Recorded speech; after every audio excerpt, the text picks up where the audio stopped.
Everybody, welcome to Still Sitting Phantom. Sunday night, talking to Justin, so we must be Talkin Anime. There you go. Everyone's new favorite show. And we now have my son doing TikToks for us. Yeah, really good TikToks. And Instagram Reels. Yeah. You see him already changing the images on YouTube too, because he made me like custom images and all these things. You know, he's getting into it. Nice. He's happy about it. So yeah, we got still updating those and got more. We'll have more TikToks coming out. But hey, you finished this one like a week ago, didn't you? Yeah, this one's been. I'm already like almost done with the first arc in Dressrosa. Punk Hazard. Yeah, Punk Hazard. What number are you on? 6 something. 601, 602. Yeah, a little bit left in there. I'm sorry. 615. Oh, you got 10 more. All right, you're moving good. Yeah. So I'll be done with that pretty quick. And then you dive into 117 episodes of Dressrosa. So you got a little bit there, but that's fun. Yeah. I like Dressrosa a lot. Some people don't like the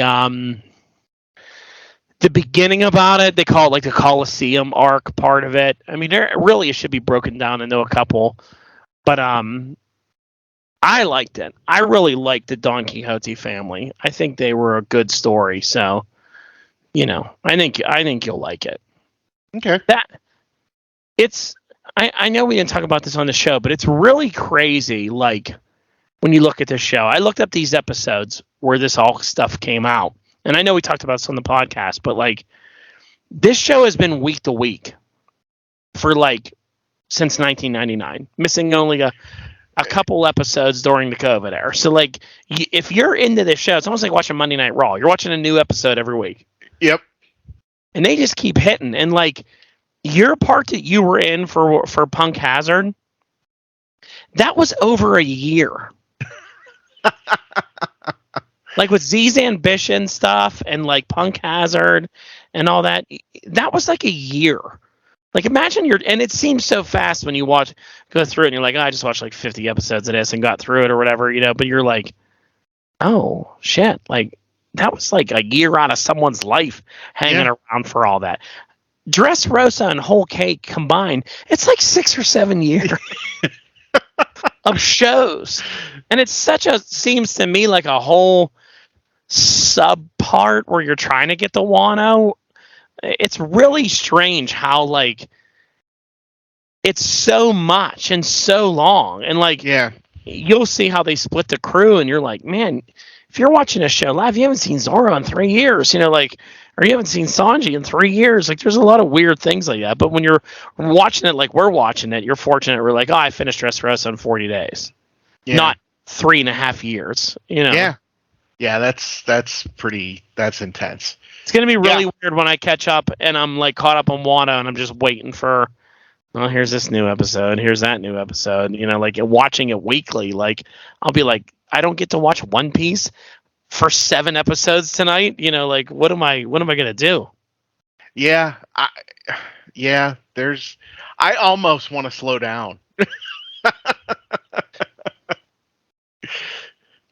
Slow down? How? Why? Just so you have it to watch? Yeah, because like if I'm just watching week to week, this is my like stupid, you know, new age brain that needs constant like short bits of stimulation, otherwise it just loses interest. I'm afraid I'm going to get to the point where I'm waiting for these week to week and I'm going to lose interest in the show. Well, I mean, that could happen, but then you might be like, okay, I haven't watched One Piece in 2 years. Now I'm going to go watch, you know, 100 episodes here. It might pull you back in. You know what I mean? Yeah. I don't know. We'll see what happens. But see, I'm going to be happy to be caught up, as I still will miss watching it all the time. I have other animes I want to get to and watch. Yeah, You and I know, think that's like, probably what I'll do is I'll go in. I don't think I'm gonna try right away to dive into any more real big one. Like I'm not gonna go try and in tackle Dragon Ball. but honestly, Dragon Ball is nothing compared to this. I mean, like that's the funny thing about it, where I look and go, "Wow, I watched Dragon Ball for like 15 years." You know, like when I was younger, and then I look at that and I'm like, "It's like 200 episodes." I'm like, the whole new world shit's way fucking longer than all Dragon Ball was, and you can combine Dragon Ball, regular Dragon Ball GT, Super, and it's nowhere near like Dressrosa and Whole Cake. You know what I mean? Like it's crazy. It's a lot of episodes, but it ain't this. You know, Damn. like I used to be like, I don't want to watch Bleach because Bleach is like 300 episodes, and I've already watched like 60 of them, Okay. and I'm like, yeah, I don't know, it's a lot. Then I watch this, now I'm like, Whatever. I knock off Bleach in a month. You Yeah, know, it's 300 episodes. like No I'll big deal. take care of that in a couple months. That'll be nothing. Even Naruto being like 400 or 500, I'm like, I can do it. I can do anything now. You know, like So empowering. yeah, I've watched 920 episodes in 7 months or whatever so far. I can do anything. Now I love it. Will I love the other ones as much? I don't know. Yeah. So if I get bored with it, why be there? Like, yeah, you know. I don't know. But this got me, it got the anime bug rolling with me, where I'm enjoying learning all this stuff and wanting to see where it goes and know all about it. And I want to be able to like have the conversations where people are like, Naruto's way better than One Piece. So I'm like, well, I got to go watch it. And then I can be like, no, it's not. Yeah. Like, Yeah. you're wrong. So I don't know. I mean, Dragon Ball would be a fun one to keep talking anime going with because, Well, you know, you're done. I mean, or you're up to where they're releasing. yeah, well, I've watched it through twice. Oh, Jesus. I watched it originally where it was every week. I was watching it on Cartoon Network and Toonami and all that, you know. Mm. And then when I got to Super, I watched Super. And after I finished Super was right along the time when I had my elbow accident. I was laid up. So I'm like, I'm just going to go from the beginning because we had Funimation app and I finished. Okay. You know, and then it was coming out like every week. There still was like 40 more to go. So it was like coming out here and there, you know, or 20 more to go.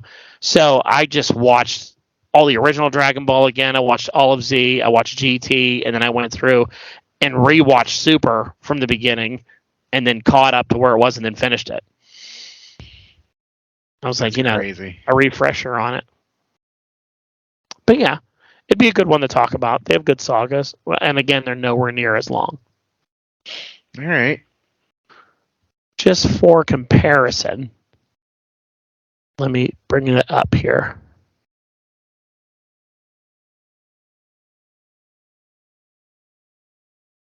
All right, let's see. List of sagas. We'll go to regular Dragon Ball. So, or Dragon Ball Z.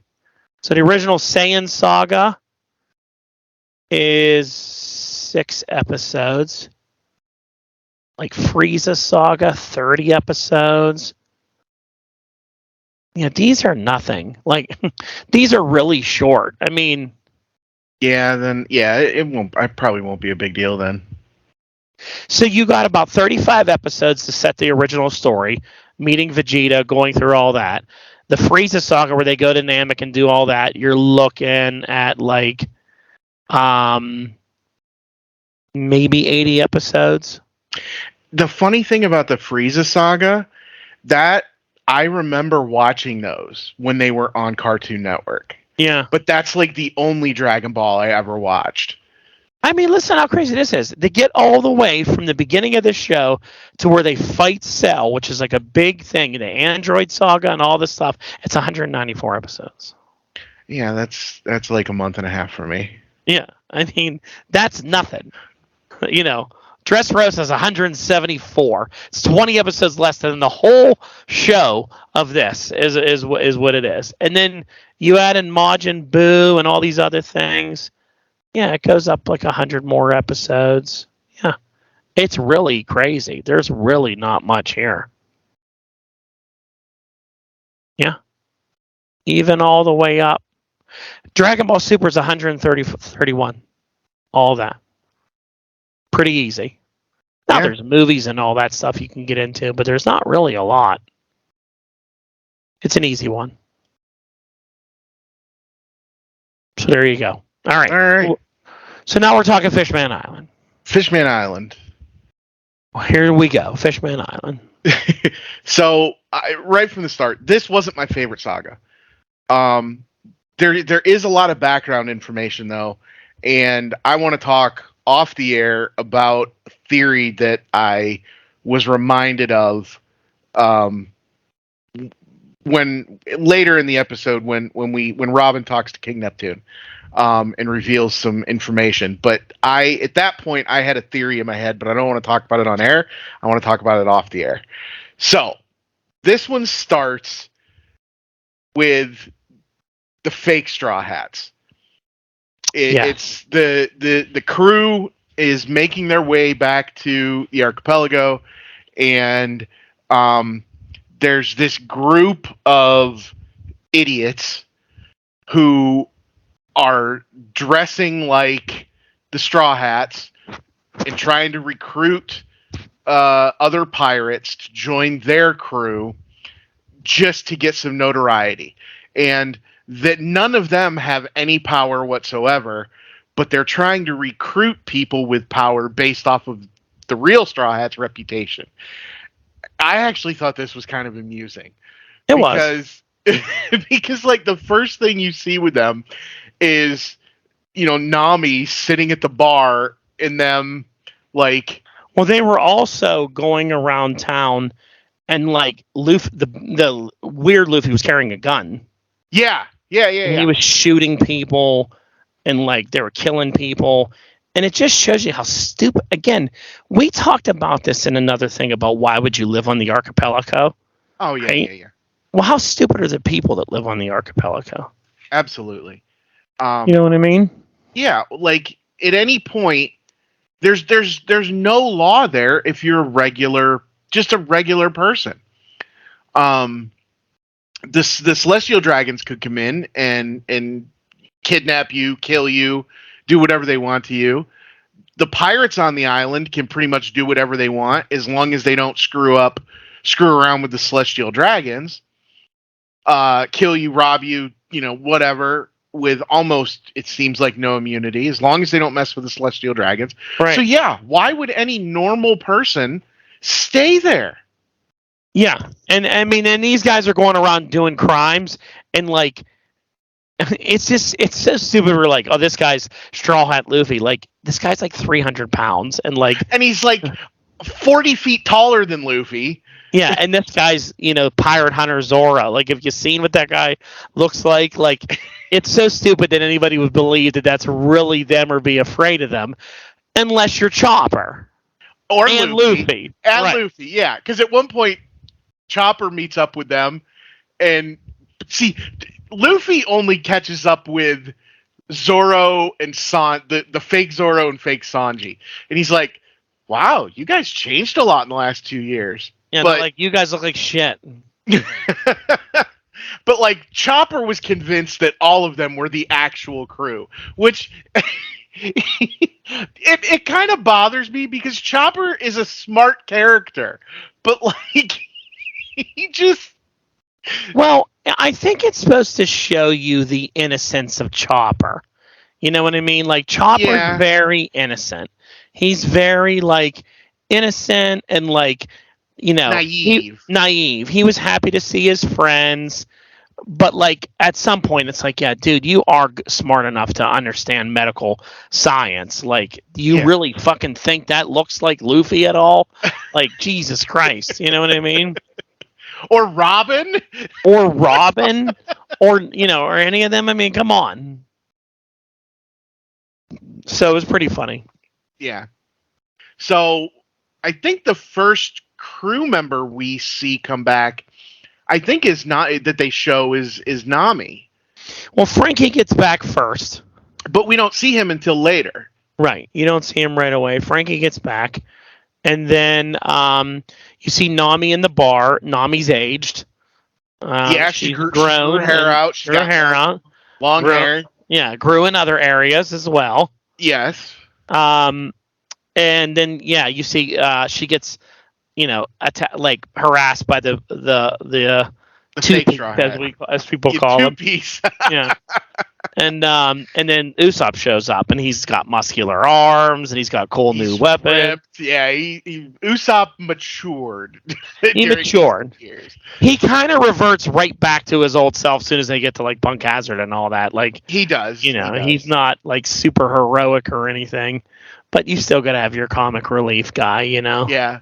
But the hilarious thing is like he comes in and they were actually giving Nami a hard time, and he comes in and shoots that plant ball thing and fucks up all the two piece and sits at the bar and says something to the effect of like, hey beautiful, why don't you buy me a drink or something like that. She's pissed. She turns around, she sees it's Usopp, she grabs him into a hug and just smashes his face right into her tits. Yep. Yep. That is what she does. Another hilarious scene. Yeah.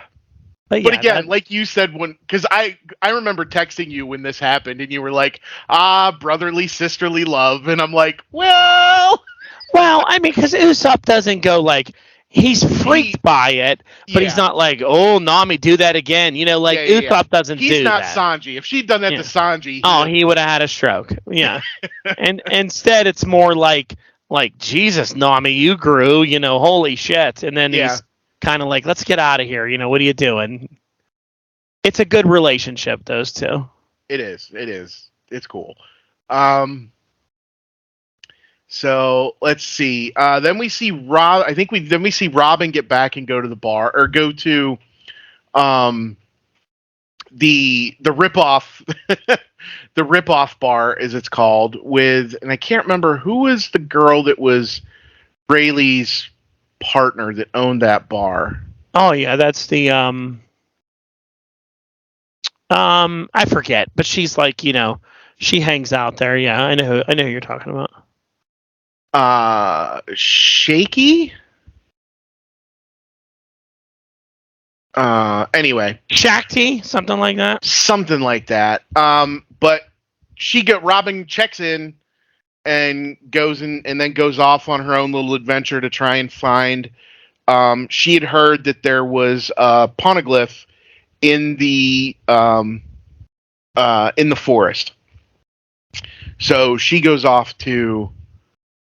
Or wait, no, I'm sorry. That's when they get to Fishman Island. When they're still in the archipelago, Nami and Usopp come back, and her and Robin and Nami go shopping for a little bit, I think. Yes, they go buy stuff. Yeah. Then Sanji gets back. He goes out to buy groceries.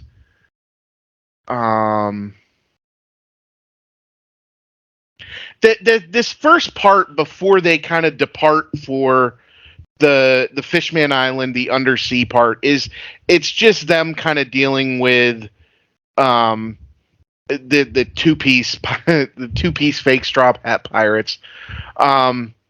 And Luffy gets back and accidentally bumps into the one dude, and it's. Do you like that big giant bag that Luffy's carrying around with all that shit in it? That's like bigger than Frankie. Yeah, it's huge. It's all sorts of food. All sorts of food from Boa. Yeah. Yeah, it's good stuff. All the stuff that they give him. It's good to see Luffy in this area where he's like in good spirits and like he seems happy to see his crew again. Yeah. Well, and what I was going to say, this is the first point where you see Luffy in his Conqueror's hockey. Yeah. Because he's in that crowd and he bumps into the fake Luffy and he gets all pissed off at him, and instead of trying to follow what Boa told him by keeping a low profile and not getting into any trouble, instead of starting a fight or ending a fight, would it be, he uses his Conqueror's hockey and just knocks everybody out and walks away. But that was like to see him use it for the first time when he knows what he's doing. That was a pretty cool moment. Yeah, it's this whole saga is one thing and one thing only. It's a reintroduction of this crew to the fans. It's updated animation, updated looks. Hey, these guys now have a lot of power. Here's what they have. And this is what they can do and why they're different to get them ready for it. Because the new world's a whole new set of stories, a whole new set of things. So it's like you knew these guys before, but it's a reintroduction to them because it's not the best arc. The Ryukyu Kingdom is kind of a little annoying to me. I mean, I understand there's a lot of heavy things in Fishman Island. Like, it's racism, it's slavery, it's all those things that they put through, but it's good. And like, I like the Queen, and I like what she was trying to do with like, hey, let's try to like end racism, but like not be bad like them. Let's do this, let's do that, you know. But like, the villain is boring. I didn't really like Horty and Vanderdecken. They're mid. You know what I mean? It's a bunch of fishmen that like Luffy kicks their ass and they keep taking steroids. Yeah, that was it. They had those weird drugs that they would take, and every time Horty would take like 5 of them, his men would be like, "You're not supposed to take that many." And by the end of the saga, he's just like heaping handfuls. Yeah. You should only take one, and he's eating handfuls. It's like, okay, dude. I mean, come on. Yeah. A little crazy.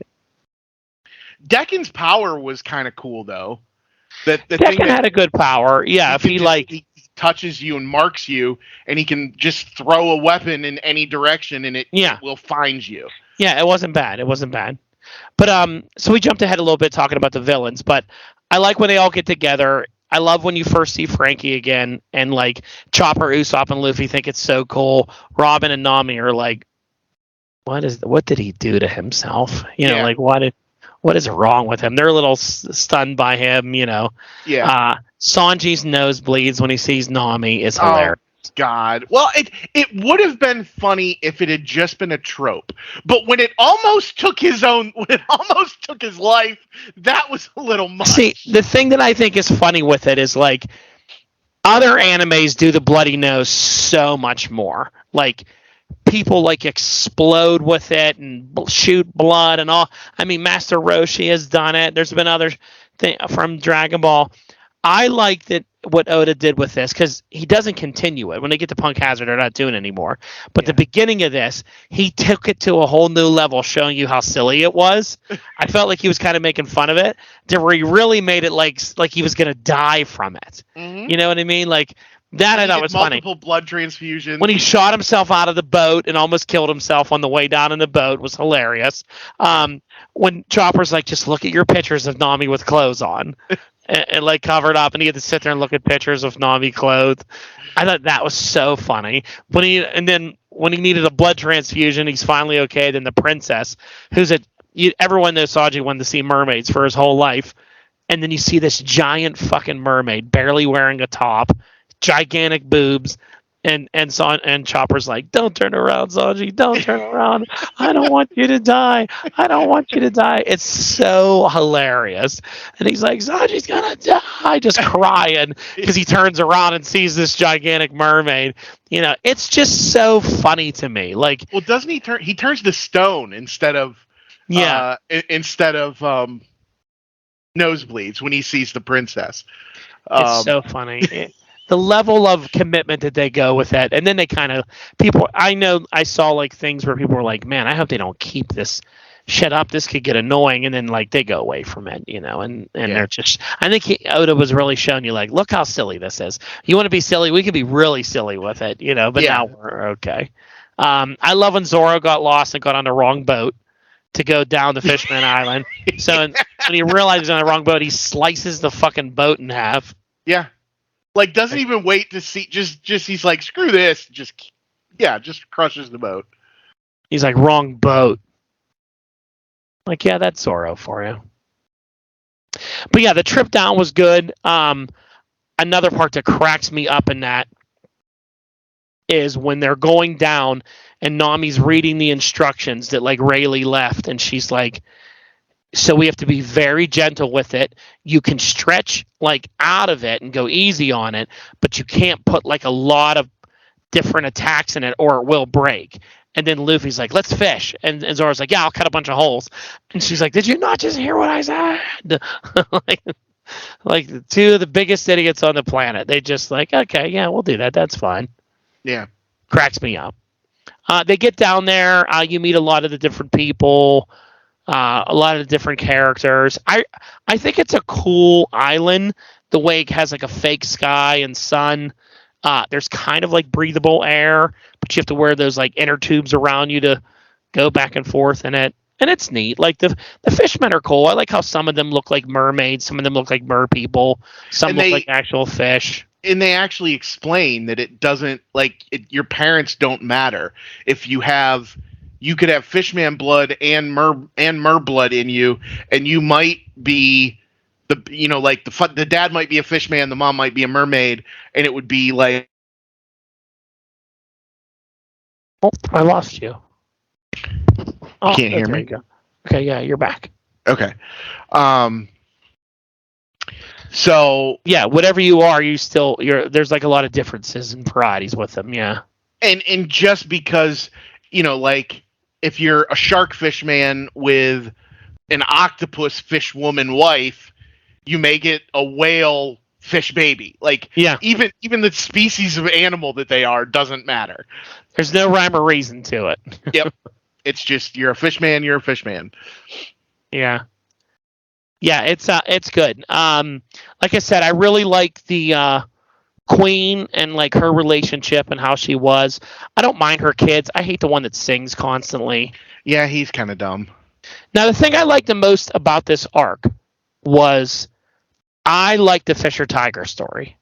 Yeah, that was cool. Because you had heard about Fisher Tiger before. Mm-hmm. For people that don't know, he was the guy that was kind of like the rebel leader for the fishmen, and he was really like a great leader for them. You had Jimbei was one of his people, Arlong, Hachi or whatever. They were all part of his crew, and he was a gentle guy. He was trying to like unite humans and all that, and they did him fucking dirty. Yeah, they did. He saves that little girl Koala, and then he ends up getting killed by her family. Sends Arlong over the edge. Yeah. But I love how that's what I love about the show, is how they tie all that back together. Arlong could easily be a throwaway villain from the first East Blue Saga you never have to see again. Instead, they bring him back. You see how Arlong inspired Hordy and those guys to like hate humans, and then like Jimbei, he did free Arlong because it was like his brother, but Jimbei's like the nice guy trying to honor Fisher Tiger. It's really good. I thought all that stuff was really good. Yep. Yeah, there was a lot in there. He gets permission from Neptune, the king, to kind of go off and try and make contact with the humans, I guess is the best way to put it. And in reality, he ends up getting captured and becomes a slave for years. Yeah. And he never tells the crew that, but he does eventually confess it to Neptune. He's like, it's so much worse than we ever imagined. But even despite that, he still doesn't hate humans. He still wants the fishmen and the humans to be able to work together, and for the fishmen to have representation in the world government and everything. So even through everything he went through being a slave, he still doesn't hate him, which is pretty admirable. It makes him a really strong guy. Yeah. I mean, that's how Orihime or whatever her name was, the queen. The queen. That might not be how you say her name. I don't know. But even when she was attacked by that celestial dragon guy, she jumps in front of a bullet for him. Mm-hmm. And it's we got to be better than this. We got to be better than this. Where the rest of them are like, let's kill all these humans, and it's some deep stuff. The Fisher Tiger comes up with the Sun Pirate brand to cover up the slavery brand, so all the Sun Pirates have that brand, so they're all united, and no one can ever tell that they were a slave or not. Yeah. All that stuff was well done. Yeah, it was really, really well done. So, bunch of stuff happens. Zoro and Brook and Usopp get captured.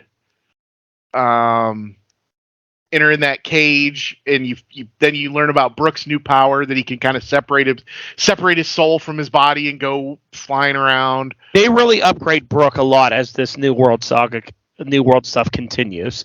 He finds out more things he can do, where he's not like just comic relief and a musician. Like, okay, cool. This is a guy that does a lot going forward. Good, because I like Brook. I think he's cool, despite the fact that he is mostly comic relief. I like Brook, and he wants to know if you can show him your panties. Yeah, he always wants to see panties. Yeah, he's.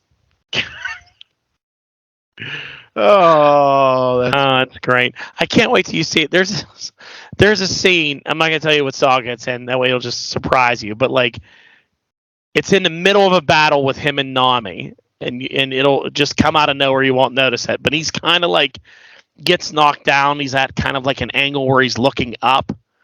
And like he's just like, Nami, if we don't get out of here soon, they're going to overrun us. And she's like, you're right.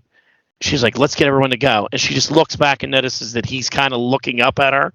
So she just roundhouse kicks him right in the face for no reason. He didn't even say anything about the panties. It's like, she like knew what he was thinking, because the way they shot the angle is him looking up.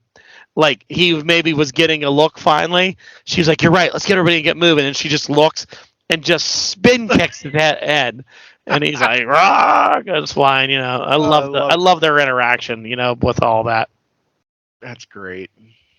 But yeah. So the villains in here again, just a little weak. The steroid stuff I thought was dumb.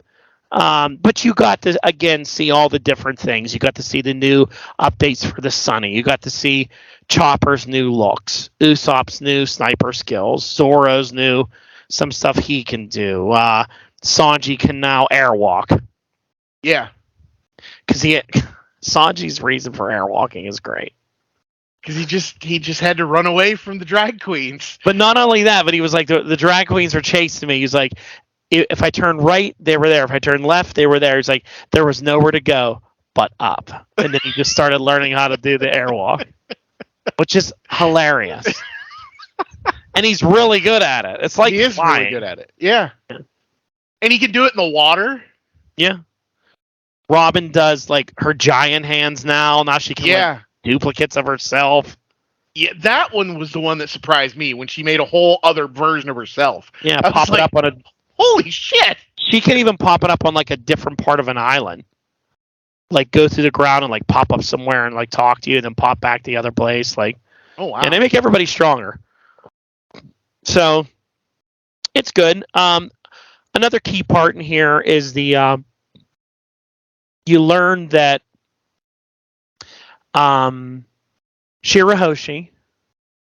the princess, Neptune's daughter, that she's revealed to be one of the ancient weapons. She's actually the current Poseidon. Yes, which means she can control the Sea Kings. Yes. Which is pretty powerful. When she screams, they come listening. Yep. They do poneglyph stuff there with Robin. What's the name of the big giant boat at the end again? The Noah. The Noah, yeah. Which is like this ancient boat. Vanderdecken decides to throw it at Shirahoshi. A whole boat. Which I get the weapon power. But being able to throw a boat that weighs more than an entire island... How do you throw a boat? Is a little bit of a stretch. Yeah, yeah. And Luffy has to destroy it at the end. You got to see Gear 3, and he did Gatling elephant gun. Gatling elephant gun. Yeah, combine the two together. You just saw giant hands flying everywhere, destroying everything. And it's good. Kicks Horty's ass. They throw Horty in jail. Well, the one thing we kind of skipped over a little bit when Luffy first meets Shirahoshi, they get invited to the palace for a banquet, and when they get there, the food is apparently not ready, and of course Luffy gets impatient, so he just starts running around the palace trying to find food, and he ends up following a food cart that goes into Shirahoshi's bedroom, which is all dark for some reason, no lights on. Well, they're trying to hide her from Vanderdecken. Because he keeps throwing shit at her. He just throws axes and they just land at her door. Yeah, so Luffy ends up in her room, and he's jumping up and down. He's like, oh, this is fun. He's jumping up and down. She turns on the light, and he's jumping up and down on her boobs. Yes. And I'm just like, come on. But, like, you know, she starts crying, and he keeps calling her crybaby throughout the whole thing. That's kind of that's kind of Luffy's name for her throughout most of the series is crybaby. And then I can't remember what she does, but she does something and kind of shows a little bit of strength, and so Luffy gains a little bit of respect. He's like, all right. He's like, I'm gonna upgrade you. He's like, I'm gonna start calling you now Weepy Hoshi. Yeah. Instead of Crybaby. Yeah, that's the thing with Luffy. Like, people see that as like, oh god, he's so mean, but like he brings out the best in people. Yeah.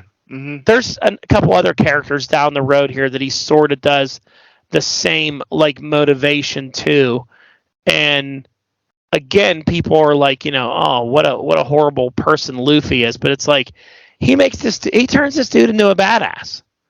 Like, that's the thing. Like, he finds these ways of like inspiring you almost, you know, and he makes her like go outside of her shell and do more, you know. It's really good. Yeah. He's like, as long as you don't cry like a big baby, just keep saying mean shit to her.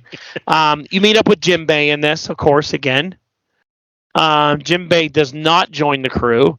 Luffy and Jinbei have a good discussion. There's good parts there where Jinbei tells the story of Fisher Tiger and all that, and helps Luffy. I like when they show up and they like save everybody in the big battle at the end, and then everyone in there loves the Straw Hats. Yep. And then you get the first introduction to Big Mom. Yeah, two of her generals, lieutenants, whatever you want to call them. Peckhams. I love Peckhams. Show up. The one dude. Why does the one dude have part of the bottom half of an egg as pants? That's his devil fruit power. He kind of like.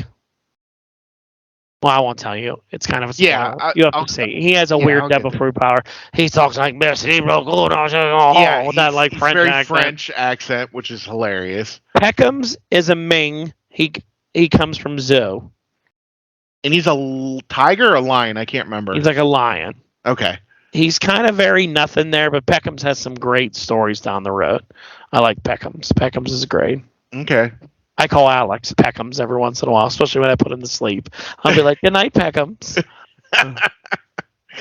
But yeah, they're there. They show up at the end.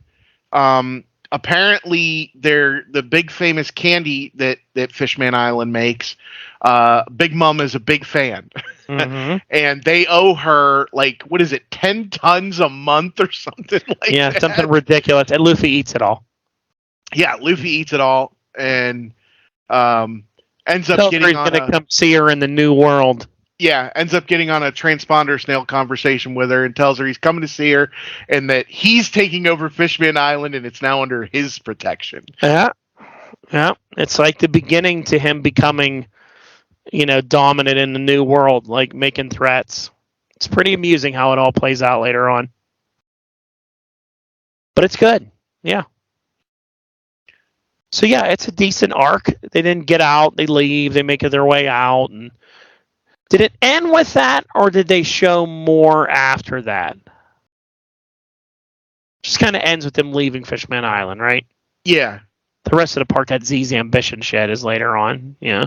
Yeah, Zed's ambition. He was annoying. Yeah. So yeah, this was It was okay. It's definitely not my favorite, but you know, like you said, it's a reintroduction. yeah. And let's talk about the best thing about this whole arc. You get the We Go intro. Yes.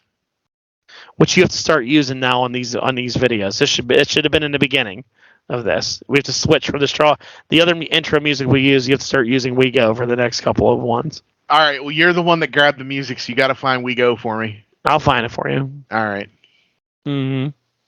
Yeah. No, I agree. Yeah, we should switch to the new. I'm not a fan of the once we get to Punk Hazard. I'm not a big fan of the new intro. Wait till you get to Dressrosa. Hard Knock Days is my second favorite song of all time so far. Hard Knock Days is great. It's a great intro. It's a great song. All right. The one in between is weak. Yeah. Okay. But yeah, it's so we get the reintroduction. They're powerful. The last thing before they leave,